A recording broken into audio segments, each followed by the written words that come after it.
Graça e paz, chegamos no vídeo do dia 10 da reflexão do nosso devocional, lendo o livro Uma Vida com Propósito. Nós estamos lendo o propósito de número 1, que é Você foi planejado para agradar a Deus, e o tema de hoje é a essência da adoração. Então, pensando sobre o meu propósito de vida, tema para reflexão: a essência da adoração é a rendição.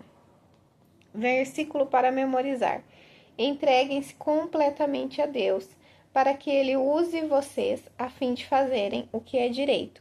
Romanos 6,13. Pergunta para meditar: que área de minha vida estou evitando entregar nas mãos de Deus? Bom, então a leitura de hoje, ela falou muito sobre rendição, sobre o fato de adorar é render-se a Deus.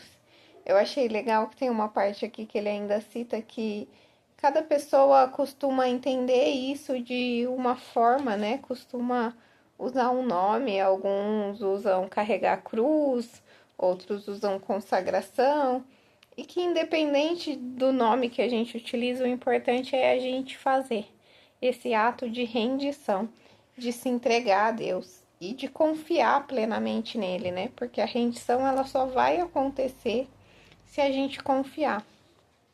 Aí ele cita também algumas coisas que nos impedem de se render, como por exemplo o orgulho, que eu acredito que é a mais difícil delas. Ele fala bastante sobre a gente querer controlar as nossas vidas. E toda vez que a gente quer controlar a nossa vida, a gente está dizendo para Deus que a gente não quer entregar o controle para Ele. Ou seja, eu quero ser o Deus da minha vida. Eu não quero entregar para você.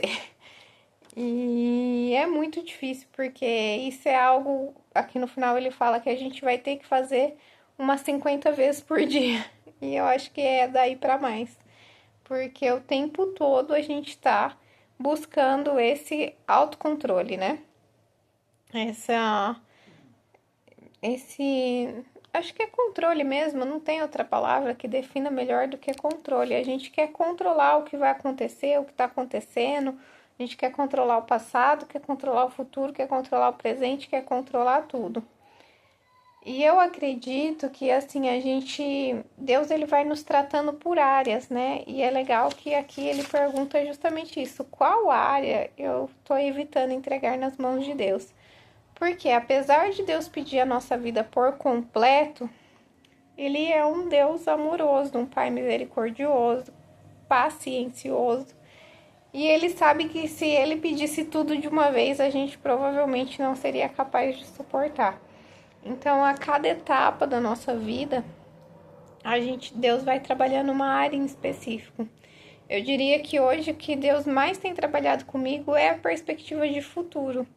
É o medo do que vai acontecer, é essa apreensão do que fazer, de para onde ir, de que decisão tomar. Então, é estar sempre pensando muito no futuro. Essa é a área que eu mais preciso entregar para Deus. Muitas vezes eu deixo de me concentrar no aqui e agora porque eu fico fazendo plano, calculando, imaginando o que ser, o que fazer daqui a algum tempo. E Deus tratou muito meu passado nessa questão do controle. Eu já falei que a maternidade foi uma área que me esmagou demais, assim, eu vivi situações em que eu perdi completamente o controle da situação.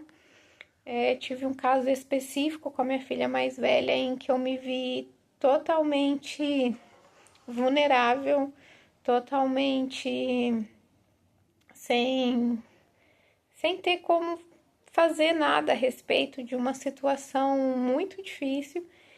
E creio que muitos de nós passamos por isso, situações de doença, situações em que a gente perde total controle e a gente se sente completamente incapaz, completamente incompetente, completamente vulnerável mesmo ali diante daquilo, porque é um sentimento de incapacidade tão grande que você fala, meu Deus, e agora? Eu não posso fazer nada a respeito disso.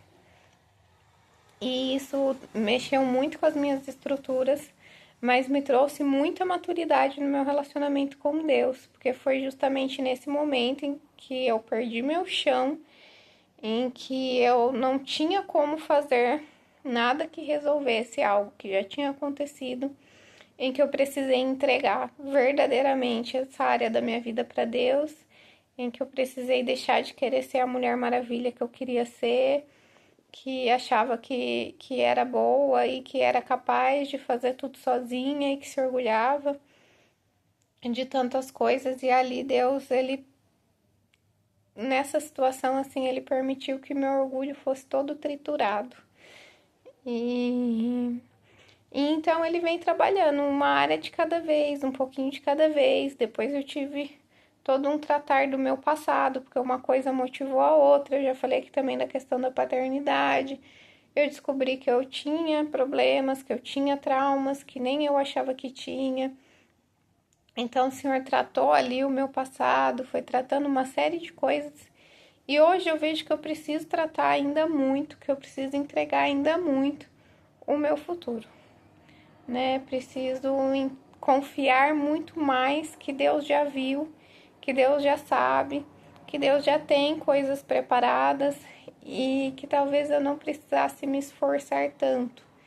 Eu sou muito agitada, como eu já falei aqui, por ser resolutiva, eu sou muito quero fazer, pego muitas coisas para fazer e me pergunto muito, né? Tem coisas que Deus já disse que vai ser num tempo determinado, mais à frente, que vão acontecer na minha vida. E ainda assim eu fico me perguntando, mas será que eu tô fazendo a coisa certa? Será que eu tô no caminho certo? Será que eu não precisava fazer mais isso? Será que eu não precisava... Sabe, eu tô sempre achando que eu tenho que fazer mais, que eu consigo fazer mais. Então, isso revela que há um medo no meu coração de confiar e de entregar e de esperar Deus fazer. E isso tem sido algo que eu tenho tentado ao máximo controlar, tentado ao máximo questionar: Senhor, é o tempo dessa movimentação ou não é o tempo dessa movimentação? É tempo de aguardar. Devo entrar nesse projeto? Não devo entrar nesse projeto? Devo fazer tal coisa ou não devo? Então eu tenho buscado ser mais tardia, eu diria,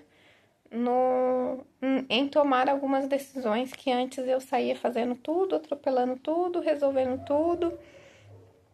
E agora eu tenho buscado me aquietar mais, esperar, aguardar, ter uma sinalização de Deus. Por mais que muitas vezes eu já tenha entendido, eu fico, Senhor, confirma isso mesmo, porque eu fico com um certo receio de atropelar novamente alguns processos, de colocar a mão em coisas que Deus não está me pedindo. Que esse foi um grande aprendizado da minha casa no ano passado, né? A gente colocou a mão em muitas coisas e muitas delas não era Deus quem estava pedindo pra gente colocar. Então eu particularmente comecei a tirar as minhas mãos e colocar a minha energia naquilo que de fato Deus está sinalizando, para onde o Senhor está apontando nesse tempo, né? O Senhor está apontando para dentro da minha casa, então é aqui que eu preciso ficar, me corrigir, me consertar, organizar as prioridades, para que o Senhor possa promover o milagre dele, porque Deus não faz nada desorganizado. Ele só entrega quando a gente está preparado, quando a gente está pronto, quando a gente tem estrutura para aquilo. Ele jamais vai colocar uma coisa sobre nós que a gente não seja capaz de carregar. E aí é isso, a reflexão de hoje que fica para mim é: eu preciso render mais o meu futuro ao Senhor, as minhas expectativas, os meus planos, os meus projetos, e buscar mais nele o que é que está de fato alinhado com a vontade dele. Porque eu creio que o passado eu já consegui entregar muitas coisas, mas o futuro para mim lidar sempre com essa incerteza é algo que ainda causa muito desconforto e é algo que eu preciso vigiar em todo o tempo, umas 50 vezes por dia, como disse ali no livro. Amém? Que você possa fazer a sua reflexão, que a leitura de hoje possa falar ao seu coração. São coisas simples e que na maioria das vezes a gente já sabe, mas que não é tão simples assim a gente colocar em prática. O autor ainda fala isso, a gente entende aqui, na nossa inteligência, mas isso não tem uma proporção aqui no nosso coração, e isso se reflete nas nossas reações, como eu também já citei algumas vezes. Bom, fiquem com Deus, espero que vocês estejam gostando desse devocional, se tenha edificado a sua vida, comenta, compartilha com outras pessoas, porque a única intenção que eu tenho de dedicar esse tempo aqui é de fazer com que mais pessoas consigam viver uma vida de fato verdadeira e entregue para o Senhor, assim como eu tenho tentado. Se a gente vai conseguir, não sabemos, mas nós vamos morrer tentando. Um beijo, fiquem com Deus.